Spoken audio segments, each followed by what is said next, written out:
Hey there, YouTube. Deke here with D-Fixin' again. We're headed out back on site again today to that Kubota tractor I showed you guys a couple weeks ago.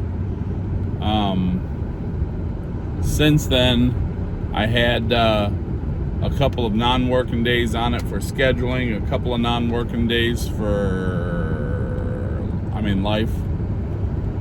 So we're going back out there today. We're a little bit under prepared because I've had to haul a whole bunch of crap in my truck since then. So a whole bunch of stuff got thrown out, and then I roughly throwed back in. And let's just say I didn't get anything or everything. Like for big starters, we're missing the torque wrench. We're missing my tripod.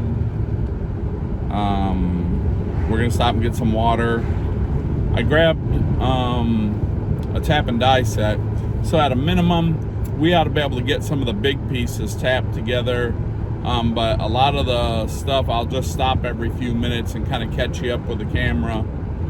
And then, and we'll work it from there. It'll be a little bit of ad-libbing, but we'll get through it together. I appreciate the comments and the phone calls on them. This one, since last I worked on it, the guy called me because he watched my video, and he was like, bro, I thought I had a book for that. And he went out in his shop, and sure enough, he found the factory manual in a drawer someplace. So we have directions now. I don't know what kind of book it is, so let me just say we have some directions. But I have the book that has the torque sets, but we don't have a torque wrench with us today, so that's probably not going to work. But we'll finish getting the motor bolted back in. Depending on what his level of anxiety with it is, maybe we hook up the fuel line and start it. But I don't know. We're going to get there. And I figured, well, today's going to be kind of the tell-all, because I do got to tap a few bolt holes. And then once we figure that out, we'll know about how much time we got left to put into this thing. So stick with me. I'm going to run to the store here because it's 100 degrees outside and I'm chubby. So I'm going to need some water. And then we'll get started. I'll see you in a little bit. All right, so here we are. We're back at the tractor. I'm just now realizing just how bad I've screwed today up. I had to put a set of wheels on a truck last night, and my big impact gun and big sockets are still with that truck. So we got no camera stand and no impacts, but we got tap and die. So I'll do a fast walk around here again. I need to swap a couple pieces, but these guys got the tires aired up on this thing. And I might take a come along and lift up that back and just roll her backwards a couple of feet and see where we're looking. So give me just a minute. I got to go get this other door open over here. I got to lay out some bolts again and resort what I had last time because I had to dump them back into the buckets. So a couple of years ago, the Navy adopted this maintenance mantra or whatever, a saying that was do more without more. So today we're going to practice that. So basically I've got a handful of metric wrenches, one metric socket set, no impacts. Well, that's a lie. I have a 3/8 drive impact and one battery. We might get someplace here, but we got to get to it because we're burning daylight. Okay. So since last time, a few things have become a little bit clearer. So this group here and this group here, I believe, are the engine bolts that hold the engine to the front frame assembly. We just got to figure out, because they're different lengths, we got to probe all of these, and we got to drill all of those holes out because they all got dirt divers in them, and then tap them. So that's these two groups. These two are some sort of accessories, also bolted to the motor. Same way with these. These four here, I found a skid plate in the dirt underneath the tractor, but there's way too many ticks to be getting down on the ground, so that'll be a day for when it's running and on the concrete. And that leads me to all of these. All right, there's way too many of them. They're all exactly the same, and they don't have any blue paint on them, which leads me to believe these were probably head bolts from the original motor. And then in here, there is the exact amount of these, even though they're all different lengths, they're all the same size.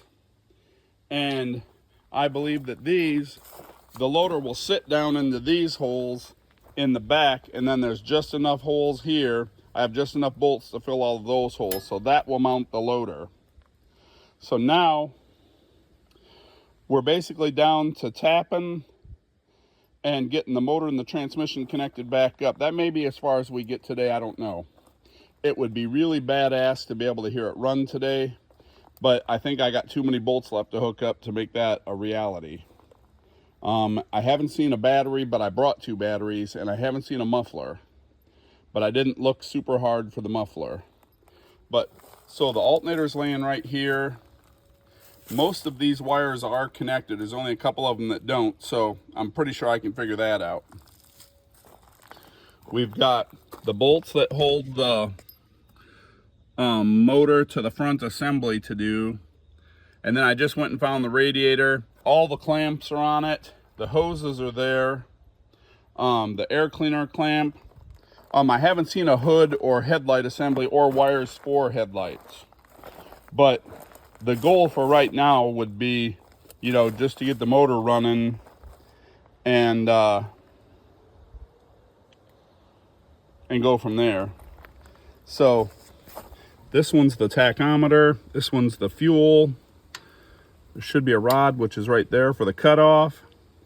Yeah, I mean, see, this thing's snapping right together. It's like Legoland at this point. We're not draining fuel all over today, which is a bonus.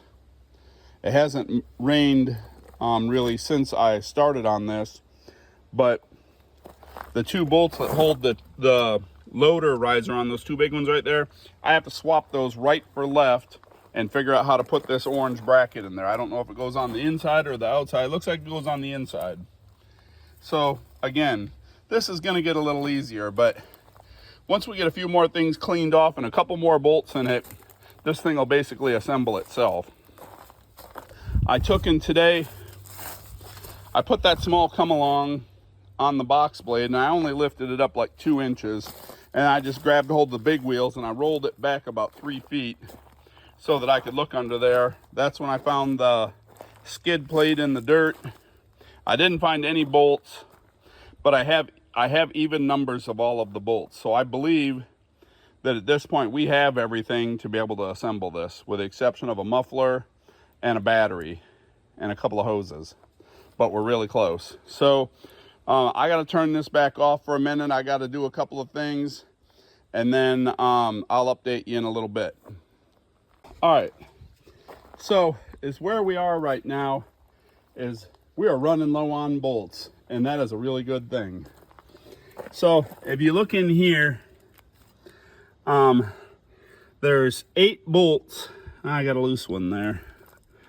All right, so I'm not totally done, but the 8 bolts that hold the motor to the transmission are in. The 12 or 13 bolts that hold the front end on the motor is in. And we've identified a couple more small things. So really right now, we've got these couple of bolts and these 2 big ones. Now I got a feeling these big ones go underneath someplace where the wood ticks are, so we definitely aren't looking for them today, so we're going to set them aside. All right, and then we've got these. Now a couple of these are going to be radiator, a couple of them are going to be alternator. We need a washer to make the alternator work. Maybe this was it.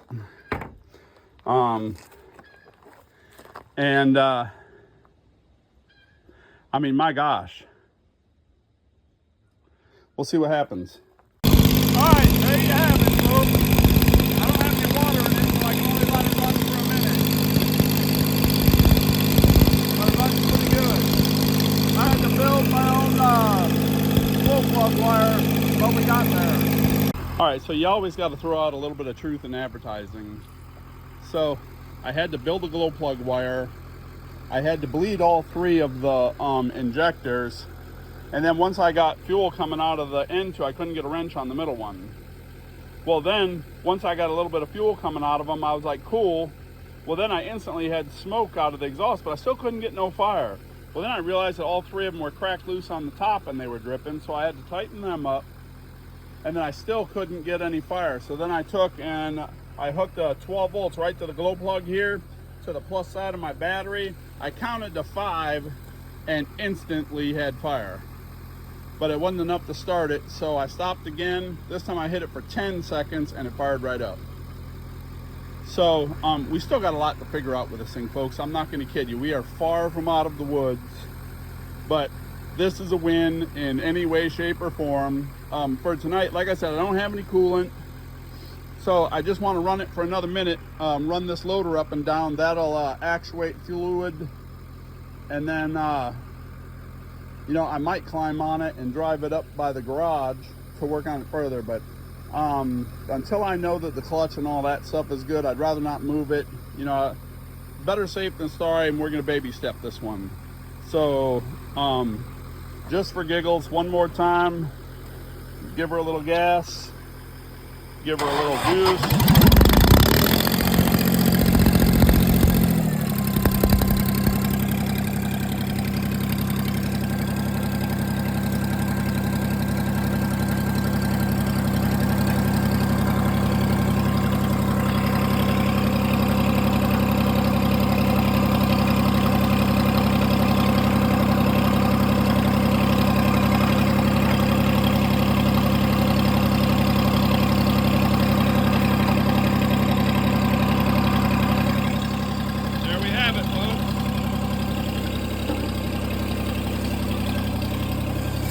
I gotta keep my feet out from underneath this thing so I don't get bit.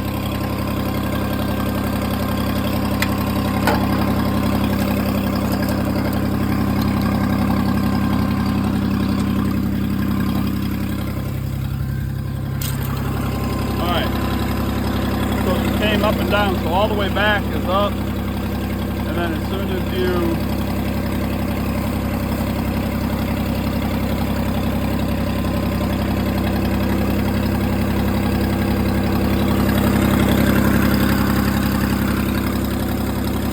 shut her off, I'm going to do some cleaning up. And then, you know what? Maybe we do drive it up on the concrete, but give me a couple minutes. Alright, so we're calling this the first drive in 4 years. And we're putzing along here at a whopping, I don't know, 1/16 of a mile an hour.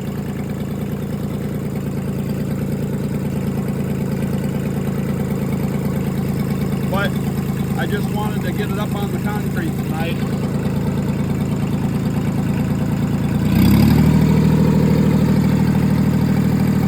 And as soon as I get it up on the concrete, I'm going to shut her off.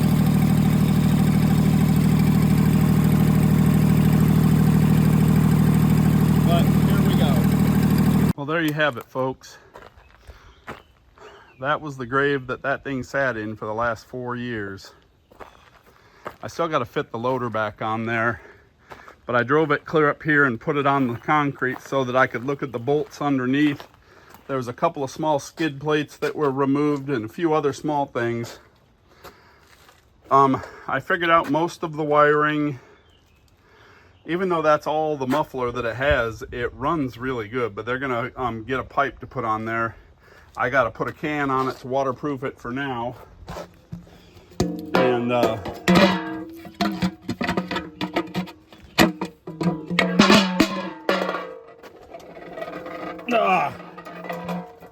and the can got away.